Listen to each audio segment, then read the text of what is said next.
ఏంటి పెద్దయ్యా ఏం చేస్తున్నావు? అడవిలో జంతువులు వేటాడడం నేరం అని తెలియదా? అయ్యా మాకు అడవిలో వేటాడటం వల్లేనయ్యా మాకు ఆహారం. సరే నీ సంగతి పక్కన పెట్టు. పిల్లవాడిని కూడా వేటకు తీసుకొచ్చావు. కాస్త ఆలస్యం అంటే పిల్లవాడిని తీసుకుంటే ఏంటి పరిస్థితి? పిల్లవాడిని కాబట్టి ఏదో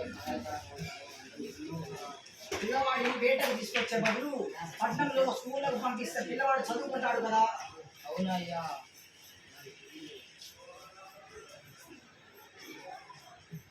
పిల్లవాడిని చదివించే స్తోమత లేకపోతే గవర్నమెంట్ స్కూల్ ఉన్నాయి, నాతో పాటు పట్టణం పంపించు. నేను పిల్లవాడిని నేను చదివిస్తాను. అలాగేనయ్యా. రేపు నేను మీ గోడానికి వచ్చి మీ వాళ్ళతో మాట్లాడతాను, సరేనా? అలాగే ఇంకో విషయం, నా అడవిలో వచ్చి వేటాడడం తప్పనిసరిగా నేరం. ఇలా మీరు చేయమంటారు, సరేనా? ఇంకోసారి చేస్తే నేను జైలు వేస్తాను. అలాగే మీ వాళ్ళకు నేను వచ్చి చెప్పానని చెప్పి రేపు ఉదయాన్నే వస్తాను. నేను మీ పిల్లలందరినీ తీసుకెళ్ళి బయట చేపిస్తానని చెప్పి.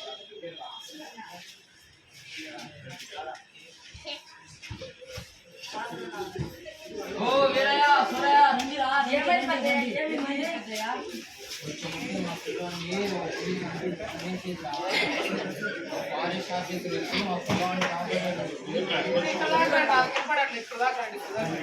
అంతేకాదు మన పిల్లలందరినీ బడిలో పట్టణంలో చేర్పిస్తాడంట. పిల్లలు చదివిస్తే మనకే మంచిది కూడా.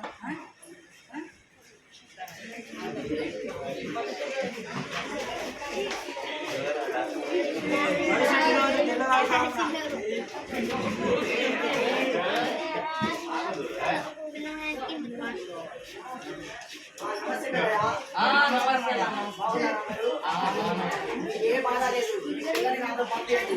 మీరు పట్టణం తీసుకెళ్ళి అక్కడ పిల్లలందరినీ చదివిస్తాను, సరేనా?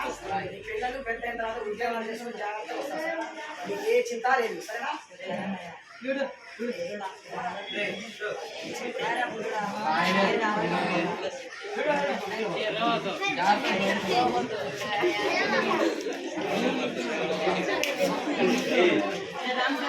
కొన్ని రోజుల తర్వాత, కొన్ని సంవత్సరాల తర్వాత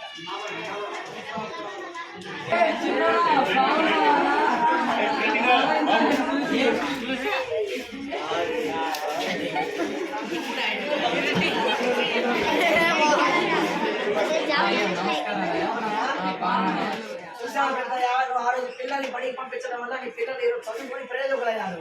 అదే నువ్వు పంపించకపోయి ఉంటే నీతో పాటు ఇక్కడే ఉండేటోళ్ళు. మనమంతా మనుషులం, మనమంతా ఒకే కులం, ఒకే మతం, ఒకే జాతి, అదే మానవ జాతి. ప్రపంచంతో మమేకమై మనం చదువుకొని దేశాభివృద్ధి చేద్దాం. అలాగే పిల్లలను పనికి బదులు బడికి పంపుదాం. చదువుకొని దేశాభివృద్ధికి పాటుపడదాం. జై జై.